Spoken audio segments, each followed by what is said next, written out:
자, 이 선생입니다. 이번 시간부터는 가지급금 인정이자 조정을 한번 해볼게요. 예, 가지급금 인정이자는 업무무관 자산 등 이자 그 송금불산입 조정하고 연결되어 있는 조정입니다. 그래서 세트로 이제 같이면 되는데 뭐 이제 첫 번째라고 할 수 있는 요거 다음에는 업무무관을 할 거예요. 가지급금 인정이자 조정 값을 보겠습니다. 두 번째 미션이 되겠고요. 자, 두 번째 미션이라고 되어 있고 7점이네요. 옛날엔 8점이었는데 뭐 차입금 내역 자료 1번 보여주는 거 보이고요. 가지급금 내역 보여주는 거 있고요. 그다음에 이제 순서대로 하시면 됩니다. 가부를 작성하시고 되어 있고 이제 문제에서 제시된 거 2번 이자율별 차입금 계산을 하시오. 그러니까 화면을 띄워보면요. 가지급금 인정이자 조정을 들어가 보면 이쪽에 이제 이게 1번, 2번, 3번, 4번이 있는데 그 중에 이제 이걸 작성하라고 되어 있는 거니까 얘는 작성 안 해도 돼요. 시키는 것만 하시면 됩니다. 굳이 안 하셔도 돼요. 자, 됐고요. 그 다음에 가지급금 3번도 작성하고 계정별 원장 데이터 불러오기. 이거는 원래 해야 돼요. 그럼 적수 계산이 자동으로 됩니다. 그러니까 사실 프로그램적인 어떤 기능적인 측면만 잘 알고 계시면 그냥 합니다. 예, 원래 실무자분들도 공부를 많이 하시고 이제 세무조정 하시는 게 아니고 그냥 늘 그냥 작년에 하던 거 그냥 똑같이 그냥 보고 하는 분들이 많다 보니까 이론적 지식이 별로 없어도 프로그램이 워낙 잘 돼 있으니까 이제 조정이 그냥 알아서 돼요. 근데 저는 이제 뭐 늘 말씀드린 겁니다만 이론적으로 어느 정도 이게 어떻게 되는지 왜 이렇게 되는지를 원리를 이해하시면서 하시는 게 맞아요. 예, 뭐 또 어떤 분들은 뭐 야근하고 바빠 죽겠는데 뭘 그렇게 이론적으로 공부를 하고 있냐 그냥 하는 대로 해라 하시는 분들이 있는데 그런 이론은 오래가지 못합니다. 예, 실무적으로 인정받을 수도 없고요. 그냥 뭐 월급만 받는 거죠. 뭐 저는 이제 그런 실무자들은 별로 안 좋아하고요. 제가 실무하던 시절 때는 이게 왜 그런지 항상 이해를 궁금해했었어요. 근데 뭐 윗분들 안 알려주시더라고요. 그 나중에 제가 이제 나중에 책 보고만 공부하고 그랬었는데 아마 여러분들도 여기 강의 들으신 분 중에서 실무자분들도 계실 거라 생각하는데 답답해서 모르겠다 싶어갖고 이제 조정이 어떤 건지 한번 보려고 이제 아마 오신 분도 계실 거예요. 근데 공부를 좀 하셔야 됩니다. 이거 원래는 이론적인 부분을 이해하시려면 공부를 좀 하셔야 돼요. 자, 재밌는 말이 나와요. 법인세 부담이 최소화되는 방향. 우리가 이런 게 있습니다. 여기 보면 당좌 대출 이자율이 나와 있는데 원래는 이제 공부 좀 하신 분들은 아시겠지만 이자율이 두 개가 있죠. 이 당좌 대출 이자율이 있고 그다음에 뭐가 있냐면 가중평균 차입 이자율이라는 게 있죠. 가중평균 차입 이자율. 차입 자율이 아니라 차입 이자율이지. 예, 차입 이자율. 원래는 가중평균 차입 이자율이 원칙이에요. 시가로 볼 때. 예. 이 부당이익 계산 부인의 한 유형이 바로 이제 가지급금 인정이자 조정인데 가중평균 차입 이자율이 원칙이고 이게 안 됐을 때 이제 당제대출 이자율을 적용하는 게 원래 맞습니다. 근데 이제 뭐 이게 그러니까 그 원래 당제대출 이자율을 하던 데는 그냥 해도 되고 상관없고 뭐 이런 게 있는데 이 문제에서는 둘 중에 고르라는 거예요. 그럼 이제 둘 중에 이제 뭐예요? 세부담이 최소화되는 되는 방향이라면 둘 중 적게 인정이자가 계산되는 방법으로 세무 조정을 하라. 뭐 이런 얘기죠. 두 개를 다 계산해보란 얘기예요. 꽤 의미 있는 문제입니다, 이거. 그다음에 이제 조정, 인정이자 계산에선 조정만 하면 되겠고 그렇습니다. 자, 이제 이렇게 그냥 하시면 되겠고요. 뭐 어렵지 않습니다. 요거는 이제 프로그램 작업 방법을 한번 뒤에서 선인의 칠판을 소환해서 한번 또 보여드릴게요. 이렇게 어려운 건 아닌데 한번 제가 또 리와인드를 해드릴게요. 자, 일단은 세무조정 참고자료 보니까 김성열에게 무이자 자금을 대여한 내역이다. 자, 이제 우리가 중요하게 봐야 될 이 얘기는 무이자예요. 무이자. 그러니까 회사에서는 김성열한테 돈을 빌려주고 받은 돈이 아무것도 없다라는 거죠. 그러니까 수치한 이자가 아무것도 없다라는 거예요. 그다음에 이제 가수금은 없다고 돼 있으니까 뭐 굳이 조회할 필요는 없을 것 같고요. 목이 아침부터 가라앉아갖고 좀 그렇습니다. 자, 그러면 프로그램에 한번 들어가 볼게요. 프로그램에서는 이제 1번은 건너뛰니까 2번 누르시면 되겠고요. 그 문제에서 제시된 그 이 내역 있잖아요. 대한은행, 우리은행에 대한 이 차입금에 대한 내역을 쭉 다 이제 입력을 하시면 되는데 이거 불러오기 하면은 돼요. 이자율만 추가 입력하면 되겠고 어떻게 하는지 잘 보세요. 자, 일단은 F2번 눌러서요. 대한은행을 이제 검색을 합니다. 그냥 확인 누르시면 지가 장부에 있는 내용이 불러와요. 만약에 없으면 수동으로 입력을 해주셔야 돼요. 이쪽 필드에다가 아마 있을 거예요. 요즘 문제들은 대부분 다 4.5% 이렇게 입력하면 되겠고 F2번 누르신 다음에 이것도 우리은행을 갖다가 들어오면 돼요. 자, 그러면 이제 우리은행 이자율 이것도 이제 5.2% 이렇게 하시면 돼요. 자, 이제 2번은 이렇게 하면 끝나요. 그 자료 1번에 대한 내용은 다 끝났고 이제 주의하실 사항은 이제 가지금 내용 2번인데요. 이 내용을 한번 보세요. 이 참 웃기네. 잘 안 나왔던 내용인데 이게 이제 이론적으로 좀 공부를 하신 분들이 좀 이해를 하실 부분들이고 아마 처음 보시는 분도 계실 거예요. 이게 귀속이 불분명해서 대표적인 상해로 처분한 금액에 대한 소득세를 당사가 대납한 금액이다라고 하면 가지금 인정이자를 굳이 계산을 안 하셔도 돼요. 인정이자를 계산 안 해도 되는 몇 가지 유형이 있는데 그 이론 정리를 한번 하고 할게요. 자, 그러면 화이트보드로 잠깐 소환을 하고요. 여러분한테 이론 내용 설명을 좀 드리도록 하겠습니다. 자, 화이트보드 소환을 하고 갈게요. 보면 이제 업무무관 가지급금으로 안 보는 것들이에요. 이거 정확하게 이제 표현드리면 업무무관 가지급금 이제 제외 대상이라고 보시면 되겠고, 뭐 한 대여섯 가지가 있는데 그 중에 시험에 많이 나오는 거 한 세 가지 정도만 추려서 설명을 드릴게요. 첫 번째는 일단 복리후생적인 목적인데요. 종업원, 종업원은 다른 말로 사용인이라고 하죠. 예, 사용인. 종업원에 대한 세 가지가 있죠. 보통 이제 세 가지가 있는데, 이제 가불금이 있죠. 일시적, 금요 가불금, 금요 가불금. 이제 책에 찾아보면 아마 이런 식으로 나와 있어요. 일시적 금요 가불금. 이제 조항에 나와 있는 거 그대로 그냥 쓴 건데, 인용을 한 건데, 가불금 생각하시면 돼요. 그 다음에 이제 경조사비, 대여액. 그러니까 이제 갑자기 누가 뭐 상을 당하거나 이럴 때 이제 돈이 없으면 회사 돈에 꺼갖고 이제 현금 시제해서 이제 냈다가 나중에 월급에서 정산하는 경우가 있어요. 그런 거 얘기하는 거고요. 그 다음에 이제 학자금. 이제 학자금인데 이건 자녀 학자금까지 포함을 해요. 자녀 학자금까지 포함이라고 쓸까요? 자녀 학자금을 포함해서 이제 회사가 이제 돈을 빌려주는 경우. 그러니까 이게 돈을 그냥 주는 거는 틀려요. 학자금을 종업원에 대한 학자금, 그다음에 이제 자녀에 대한 학자금 이렇게 주는 경우가 아니라 빌려주는 거예요. 알겠죠? 그다음에 요거는 사실 이제 복리후생 목적으로 봐야 되겠죠. 뭐 복리후생, 복지후생. 그러니까 이제 이거는 인정이 돼야 되기 때문에 이것은 이제 가지급금의 범위에 포함시키지 않는다는 뜻이고요. 두 번째는 이제 이거는 사실 세법에서 다 웬만하면 다 이게 태클을 안 걸어요. 우리사주조합. 우리사주조합에 대한 어쩌고 저쩌고 나오면 이제 이것도 가지급금에서 계산할 땐 빼야 되는구나 이렇게 보시면 되겠고, 그 다음에 이제 입금 산입한 금액 이건데 이제 입금 산입한 금액이 이제 귀속이 불분명한 거죠.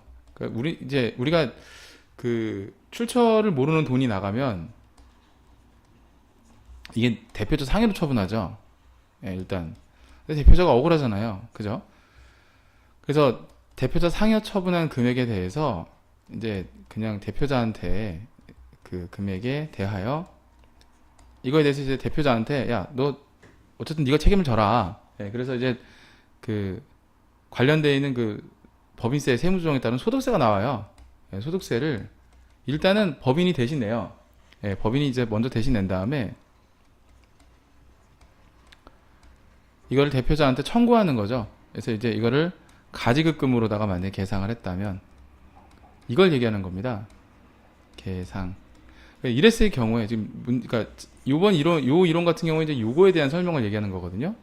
그래서 시험 문제 진짜 자주 나오는 것들은 이제 요런 것들이고, 이건 진짜 이제 우리가 볼 수 있는 그냥 가불금 정도로 보시면 되겠고, 요거라는 거, 요게 이제 시험 문제 간간히 나와요. 자주 나오는 건 아닌데, 그래서 소득세를 대납을 해주고 이걸 가지급금을 계상을 했다면 어쨌든 법인이 대표자한테 청구했다는 의미가 되기 때문에 이것은 또 계산할 필요는 없다는 얘기죠. 예, 그렇다는 얘기고, 이거 뭐냐? 예, 그렇다는 얘기고요. 자, 그래서 소득세 대납액이라고 되어 있기 때문에 요 잔액이 아니라 이제 발생이겠죠. 요 라인. 아마 블록이라서 요게 3개가 뜰 건데 요 중에 3월 31일은 삭제를 하고 가셔야 돼요. 무슨 얘기냐? 자, 이렇게 보시면 가지금 적수계산을 본 다음에 대표이사 한 다음에 김성열이죠. 김성열 이렇게 들어가시고 난 다음에 계정변환장 불러오기를 해요. 그럼 이제 이쪽에 보면 이제 적요가 뭐 1, 4번에서 뜨잖아요. 불러오기를 합니다. 그럼 이렇게 떠요. 대여, 회수, 대여 이렇게. 근데 이제 하나 알고 있어야 될 내용이 뭐냐면 우리가 원장 조회를 눌러서요. 그다음에 이제 계정 과목 코드를 134, 134 가지급금이죠. 보면 이렇게 다 적요가 걸려 있잖아요. 한번 더블 클릭을 해보면요. 이쪽에 이제 적요가 있어요. 우리 접대비 조정에서도 적요에 대한 내용을 공부를 했었죠. 우리가 TAT 2급이나 전산세무 2급 같은 경우에는 적요에 대한 중요성을 그렇게 뭐 인지를 하지 않아도 크게 문제는 없는데, 사실 실무에서는 적요가 거의 80% 이상이라고 봐야 돼요. 그래서 되게 전산 세무 땄다고 뭐 내가 좀 실무를 할 줄 안다 이렇게 생각하면 안 돼요. 그건 되게 위험한 발상입니다. 왜냐하면 진짜 뭐 식대면 식대, 차음료도면 차음료대, 뭐 보험료 뭐 기간까지 적용을 다 넣게끔 돼 있어요, 실무에서는. 그리고 때에 따라서는 우리는 이제 평가 범위가 뭐 매출 채권, 기타 채권 뭐 이런 거에 더 임차 보증금, 임대 보증금 이런 거에 대해서 뭐 거래처를 걸고 뭐 가지금에 거래처를 걸고 이 정도만 배웠잖아요. 아니에요. 실무에서는 내가 필요하다 생각하면 거래처를 다 겁니다. 그것도 일단 다르고. 아무튼 뭐 그게 중요한 건 아니고, 임시가지급금 법인, 가지급금 회수 법인 이거죠. 나가면 1번이고 들어오면 4번이에요. 이제 이런 건데, 이렇게 이 가수금도 이런 거래처가 있거든요. 그래서 이거는 뭐냐면 법인이라고 되어 있는 거는 법인 세무조정에 반영하겠다는 뜻입니다. 근데 만약에 그러면 가지급금의 종류가 우리는 여기서 뭐예요? 두 가지가 있을 수 있죠. 그쵸? 자, 가지급금의 종류가 크게는 업무랑 관련되어 있는 가지급금이 있고 업무랑 관련이 없는 가지급금이 있을 거예요. 그러면 지금처럼 이렇게 업무랑 무관한 가지급금의 경우에는 반드시 이제 적요를 걸어서 적요를 1번이든 4번이든 걸어서 관리를 해주면 되겠고요. 정말 우리가 쓰는 업무 관련 가지급금이라면 적요 1번하고 4번을 걸면 안 돼요. 아예 적요를 걸지 말든지 다른 번호를 쓰든지. 그러니까 법인이라고 돼 있는 이런 적요를 쓰면 안 된다는 거죠. 자, 그래서 조정과 관련되어 있는 메뉴. 그래서 법인이라고 1번 아니면 4번으로 입력되는 거 있죠. 이렇게. 이런 것만 세무조정에 떠요. 근데 이제 우리가 아까 말씀드렸듯이 여기서 이제 빼줘야 될 게 이거라 그랬잖아요. 이거는 정말, 빼줘야 제외 대상이니까 1, 4번을 눌렀음에도 불구하고 이거는 F5번 눌러서 삭제를 해줘갖고요. 인정이자 계산 대상만 추리셔야 됩니다. 요거 이제 꼭 기억하시고요. 요거는 이제 요 한 사이클 돌리고 나서 입력 방법을 제가 한번 정리를 해 드릴게요. 조금 이론적인 내용이 있으셔야 돼요, 이게. 가수금은 어차피 할 필요 없다니까 넘기시면 되겠고, 자, 이제 여기까지 하셨으면 기본 세팅이 끝나요. 그러니까 우리가 지금 하는 게 여태까지 보시면 2번 이거에서 이제 잔액 계산했고, 적수 계산 눌러갖고, 대표자 이름 치고, 그 다음에 이제 가지금 불러와줬고, 가수금은 안 했고. 자, 이제 남은 거는요, 세부담 최소화예요. 이거를 했을 때, 이제 이게 1번. 그 다음에 이제 인정이자 계산. 이렇게 하는 방법이 하나가 있고요. 그 다음에 요렇게 해서 가중평균 차이비자로 했을 때 또 역시 인정이자 계산 이렇게 두 번 작업을 할 거예요. 그래서 파란색 1, 2번, 녹색 1, 2번 이런 식으로. 빨간색까지는 공통. 자, 한번 보세요. 당좌대출 이자율 확인. 그러면요. 이제 전체 임명 불러오기를 한번 눌러줘요. 그러면 가지금 적수가 이렇게 떠요. 분명히 우리가 3월 31일 거는 지웠기 때문에 없어요. 자, 그렇고 그 다음에 바로 인정이자 계산을 가요. 그러면 여기 보시면 차감 적수. 가지급금에서 가수금을 뺀 나머지 동일인에 대한 가지급 가수금은 상계가 되죠. 그 다음에 당좌대출 이자율 6.9%, 그 다음에 인정이자 계산이 됐습니다. 회사 무이자로 되어 있기 때문에 이건 아무것도 없는 게 맞고요. 시가인정 범위 우리가 이제 어떻게 계산합니까? 우리가 특수관계자의 거래로서 자산을 부당하게 감소하는 경우에는 부당히 계산에 부인 규정을 봐서, 자, 시가와 그쵸 5% 3억 원하고 5% 둘 중 그쵸 큰 금액을 갖다가 이걸 따지는 거죠. 둘 중 큰 금액이 아니라 그 시가가 3억 원이 안 넘어가면 그냥 5%만 적용하고 3억 원이 넘어가면 5%랑 상관없이 그걸 시가로 보고, 그래서 이걸 이제 이 금액하고 이제 비교를 한 죄송해요. 비교를 해갖고 이제 판단하지 않습니까? 그래서 이건 비율이 100%로 보는 거예요. 사실 이거는 걱정 안 하셔도 되는 게 지가 알아서 계산을 하기 때문에 우린 여기 조정액만 신경 쓰면 돼요. 그럼 만약에 가중평균 차익 이자율에 대한 세부담 최소화가 아니라 여기서 조정을 끊는다 그러면 그냥 F8번 누르시고 여기에 뜨는 인정이자 조정액을 그냥 대표자 상여 처분하시면 돼요. 이것도 조심해야 되는 게 귀속자에 따라 상여가 될 수도 있고 이제 다 달라요. 귀속자에 따라 뭐 상여가 될 수도 있고 또 뭡니까 뭐 배당이 될 수도 있고 다 다릅니다. 이거 조심해야 돼요. 예. 이렇게 돈을 맘대로 가져가는 게 대표회사뿐만 아니라 주주가 될 수도 있고 관계회사가 될 수 있어요. 예를 들어 관계회사라 그러면 또 기타사 유출이 될 수 있겠죠. 조정이 다 틀려집니다. 자, 그래서 이제 회사에서 계산 금액은 없다. 이렇게 해서 요 금액 1724 054를 메모를 해 놓으시고요. 저는 컨트롤 Q로 활용을 해서 일단 요걸 써 놓을게요. 1724 054. 자, 그 다음에 창 잠깐 내려놓고, 자, 그 다음에 가중평균 차익 비자율을 해야 되니까 다시 이쪽으로 돌아와서 돌아옵니다. 그럼 이제 3번하고 4번을 간 거고 2번은 이제 아까 그 녹색으로 그죠? 제가 이제 요게 1번, 요게 2번 가는 거 있다 그랬죠? 여기서 가중평균 차이 비자를 눌러요. 확인 눌러주시고 전체 인명 불러오기를 합니다. 자, 그럼 여기 두 건이 보이죠? 근데 요거 스크롤 바를 쭉 내리거나 커서를 가져가시면 이쪽에 이자율이 지금 없어요. 아까 당제대출 이자율 같은 경우는 6.9%가 고정으로 적용되는데 얘는 이자율 계산을 수동으로 하셔야 됩니다. 그래서 F2번을 누르시면요. 자, 이쪽에 확대를 해드리면 이게 가중평균 차이 비자율을 구하는 공식이에요. 사실 이걸 손으로 계산하려면 조금 정말 좀 노력이 좀 필요한데 이렇게 프로그램 자동으로 알아서 해줘요. 우리가 적수 계산만 해도 참 큰 부담인데 그죠? 이렇게 친절하게 해줍니다. 그냥 딴 거 없이 적용 누르면 돼요. 그 다음에 이것도 F2번 누르시고 그냥 적용 누르시면 되겠고. 그럼 아무리 봐도 당제대출 이자율이 6.99%인데 가중평균 차이 비자율은 4.8% 정도밖에 안 되잖아요. 그러면 이게 더 세부담 최소화가 되는 거고, 실제 인정이자 계산을 여기 누르시면요. 보세요. 아까는 이제 제가 그 컨트롤 Q 했었던 거 있었죠? 자, 이 금액이었잖아요. 이게 가중평균 차이 비자율, 당제대출 이자율. 근데 여기 보세요. 인정이자는 이거밖에 안 되니까 당연히 얘를 적용하시는 게 맞습니다. 역시 회사 계산액은 없으니까. 이 조정액은 그냥 이대로 가고요. 요걸로 이제 보시면 되겠어요. 이렇게. 자, 그러면은 어차피 자, 이제 그렇다고 앞에 걸 지울 필요는 없고요. 여기서 그냥 바로 F8번 눌러주시고요. 이걸 조정하시면 돼요. 그래서 가지급금 인정이자. 그 다음에 여기에 대한 이제 원인이 누구예요? 대표이사였죠. 김성열. 그러니까 상여예요. 1202, 118, 4번 상여. 이렇게까지 하시면 돼요. 이게 세부담 최소화를 가정한 세무조정, 소득처분을 한 겁니다. 자, 그러면 이제 그 제가 프로그램에 돌아가는 원리에 대해서 이제 또 설명을 좀 해드릴 테니까 자, 그 메모를 좀 해주시면 좋겠어요. 자, 잠시만요. 자, 이번에도 선인의 칠판이 수고를 해주겠습니다. 자, 선인의 칠판. 자, 우선은 가지입금 인정이자 조정을 할 때 가장 첫 번째는 뭐냐면요. 그 입력의 범위를 먼저 보셔야 돼요. 입력 범위 구분을 하셔야 됩니다. 입력 범위 구분이라고 하시면 이제 이거죠. 아래쪽에 그 어느 메뉴를 입력을 할 것인가 이렇게 문제 제시되는 부분 있죠. 그러니까 요걸 이제 보시고 때에 따라서는 1번도 입력할 수 있어요. 여기 이제 1번 메뉴도 때에 따라서 입력할 수 있다고요.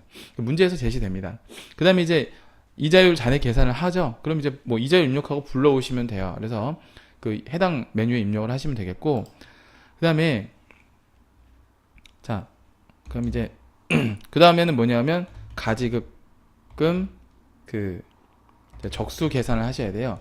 적수 계산하셔야 되는데 가지금 적수 계산은 이제 보통은 이제 불러오기 버튼을 누르시면 되겠죠.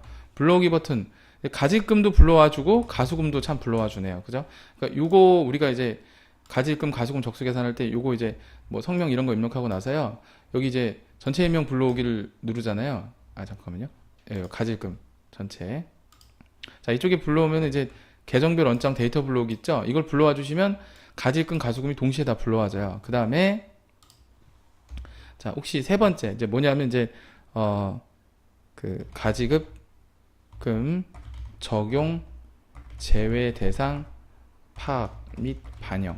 이제 우리가 뭐가 있었죠? 아까 우리 3월 31일 거 하나 지운 적이 있었잖아요. 그거 이제 두 번째 순서고 있으면 하고, 네 번째는 이제 이자율 적용입니다. 이자율 적용은 이제 당좌 대출 이자율을 적용할 것인가, 그냥 줄여서 당좌 대출일 것인가, 아니면 가중평균 이자율을 적용할 것인가, 이제 둘 중에 하나를 선택을 하시는 부분이고요.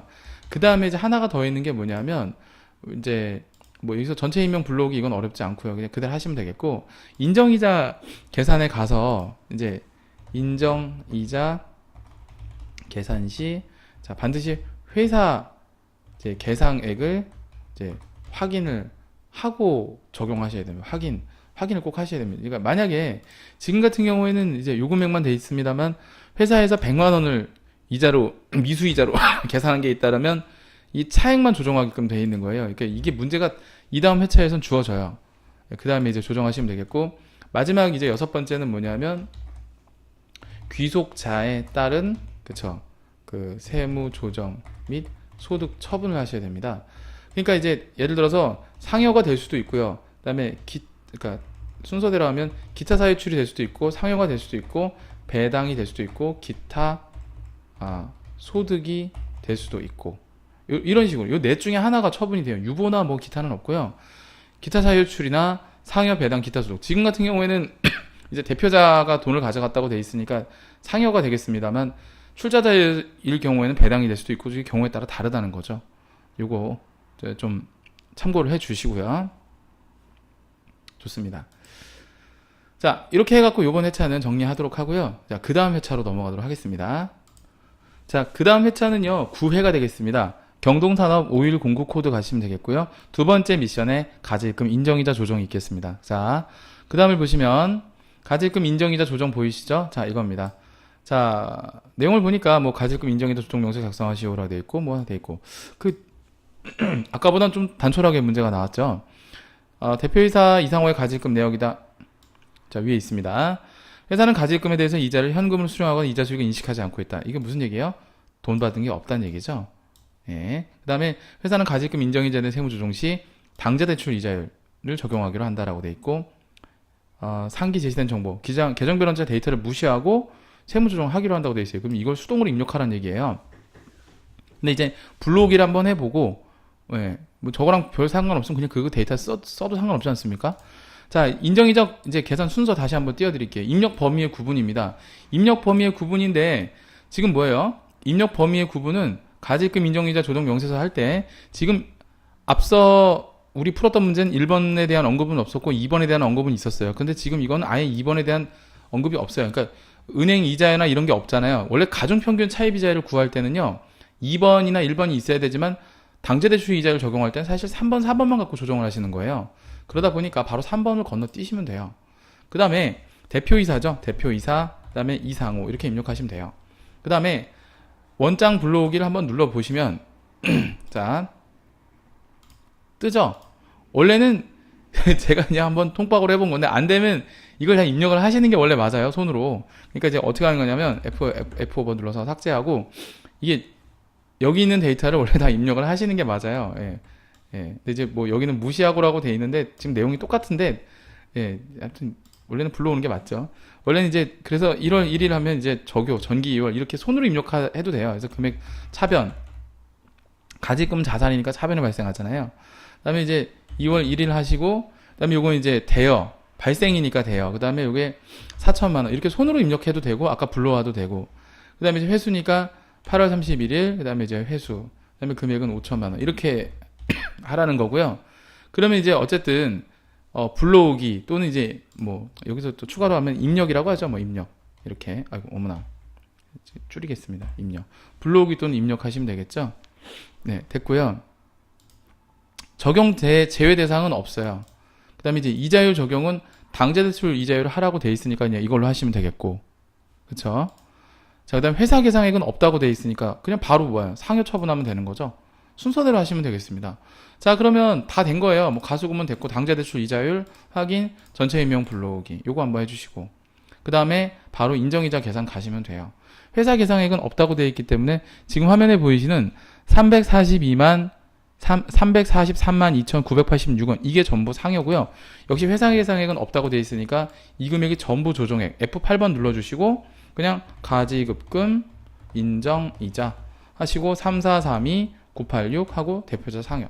그냥 상여. 대표자 상여는 맞죠? 상여는 상여죠. 이렇게 입력을 하시면 되겠어요. 이게 다예요. 그러니까 이 프로그램에 대한 이 흐름이 있죠. 요걸 한 번만 다시 상기하시면서 유념하시면 돼요. 이 조정 순서만 잘 알고 계시면 절대 어렵지 않습니다. 이 부분은 정말 어렵지 않아요. 자, 이런 식으로 가시면 되겠습니다. 자, 그 다음 회차로 갈게요. 가지입금은 이제 한두 번만 해보시면 좀 익숙해지기 때문에 그게 어려운 조정은 아닌데요. 이제 아까 우리 첫 번째 문제처럼 이론적으로 좀 깊게 들어가면 조금 이게 어려울 수도 있어요. 다음 회차 갈게요. 자, 이번 회차 같은 경우에는 이제 7회가 되겠습니다. 5107 경부산업이에요. 자, 세 번째 미션의 가지입금 인정이자가 보이고요. 세 번째 미션 가보도록 할게요. 세 번째 미션. 자, 계속 가보시면 그래서 여기 세 번째 가지입금 인정이자 있죠. 자, 보시면 이제 아까 풀었던 문제랑 조금 다르죠. 맨 첫 번째 풀었던 문제랑 비슷하네요. 그죠? 자, 이제 순서대로 하시면 됩니다. 뭐라고 되어 있어요? 입력 범위의 구분을 먼저 하시는 게 가장 먼저라고요. 그러니까 이자율별 차입금 적수 계산을 하시오. 그러니까 메뉴에서 보면 1번은 할 필요가 없고 2번부터 입력을 해라. 이건 안 해도 되고 얘는 하지 말고 얘부터 입력을 해줘라. 이런 식으로 가주면 된다. 이런 얘기고요. 자, 그래서 2번부터 바로 들어갈 수 있고요. 그 다음에 가지금, 가수금, 적수 계산에서 원장 불러오기를 이용하고 적수 계산을 하시오. 그 다음에 문제에 뭐라고 되어 있어요? 가중평균 차이 비자율 하라 되어 있죠. 가중평균, 눈썰미 있는 친구들은 아마 아시겠지만 가중평균 차이 비자율이라고 하면 이 차입금 내역하고 이자율이 실제로 떠야 돼요. 왜냐면 당제대출 이자율은 회사에서 얼마에 빌렸건 무슨 이자율이 몇 프로에 빌렸건 이걸 상관없이 그냥 일괄적으로 6.9%를 때리라는 거고, 그죠? 세법상 시가. 가중평균 차이 비자율은 그러니까 아무리 가지금 인정이자 계산을 하더라도 6.9%는 너무 세다. 우리 회사는 실제로 3.5%, 4.1%, 4.3% 이렇게 있으니까 요걸 평균을 내갖고 이 평균값대로 시가를 적용해서 우리가 이제 이자를 계산하겠다. 이런 의미입니다. 어떻게 보면 이제 대개 가중평균 차이 비자를 좀 싸게 먹혀요. 당제대출 이자율보다 뭐 고리대금을 하지 않느라는.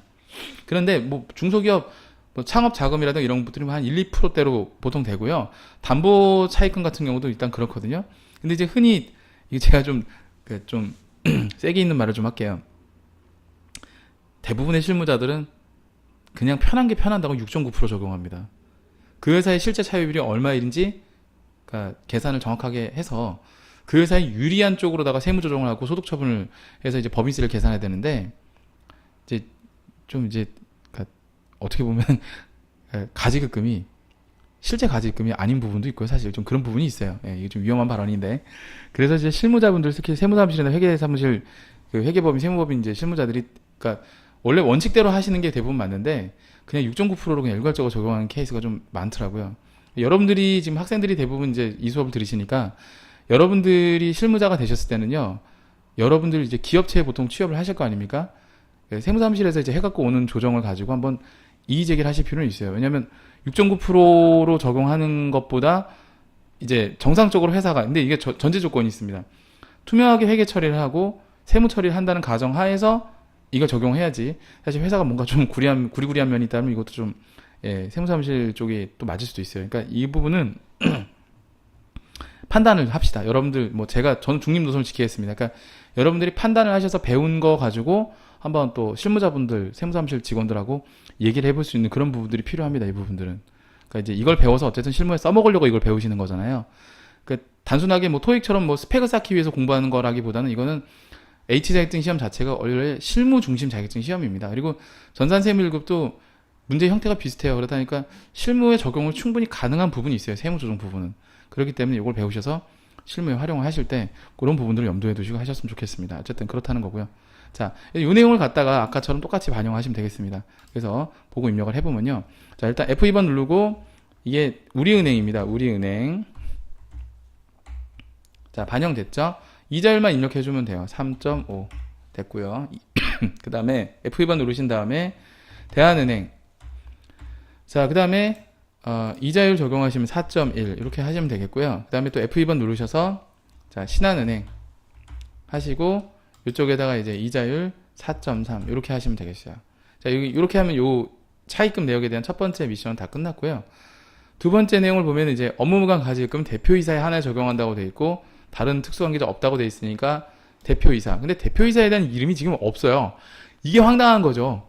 대표이사 회사 등록사항 보셔야 됩니다. 회사 기본사항 등록 보면은 대표이사명은 김재천입니다.